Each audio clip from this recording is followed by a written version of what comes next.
សហរដ្ឋអាមេរិកនៅតែជាទីផ្សារដ៏រឹងមាំសម្រាប់កំណើនសេដ្ឋកិច្ចកម្ពុជាខណៈកម្ពុជានាំចេញទៅអាមេរិកកើនឡើង28%ឈានដល់ទំហំ $12.7 លានក្នុងឆ្នាំ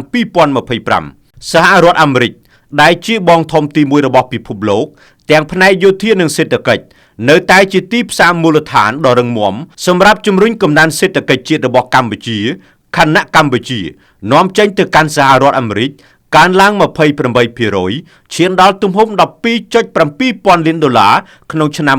2025កន្លងទៅប្រធានសភាពាណិជ្ជកម្មអាមេរិកប្រចាំនៅកម្ពុជាលោក Casey Bennett បានគូបញ្ជាក់ថាទីផ្សារសហរដ្ឋអាមេរិកនៅតែជាមូលដ្ឋានដ៏រឹងមាំនិងអាចទុកចិត្តបានសម្រាប់កំណើនសេដ្ឋកិច្ចកម្ពុជាដោយផ្ដល់ចំណូលថេរជាបន្តបន្ទាប់ទោះបីជាកម្ពុជាបានទទួលរងការឈ្លានពានពីសំណាក់យោធាថៃរហូតដល់ទៅ2លើកនៅឆ្នាំ2025យ៉ាងណាក្តីប្រធានសភាពាណិជ្ជកម្មអាមេរិកប្រចាំនៅកម្ពុជាលោក Casey Bennett បានថ្លែងថាក្នុងឆ្នាំ2025ការនាំចេញរបស់កម្ពុជាទៅកាន់សហរដ្ឋអាមេរិកបានកើនឡើង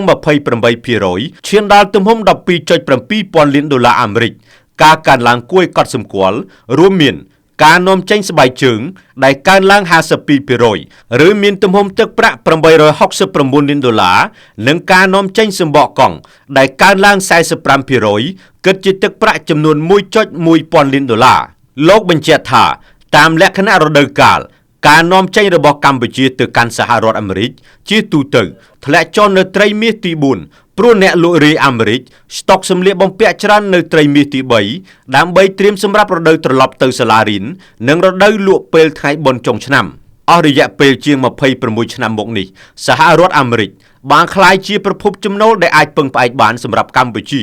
បច្ចុប្បន្នសហរដ្ឋអាមេរិកកំពុងរងចាំឲ្យរដ្ឋសភាកម្ពុជាផ្ដល់សច្ចាប័នលើកិច្ចព្រមព្រៀងពាណិជ្ជកម្មបដិការឬកិច្ចព្រមព្រៀងពាណិជ្ជកម្មទៅវិញទៅមកដែលបានធ្វើឡើងនៅខែតុលាឆ្នាំ2025ខ្ញុំតារាពី All News TV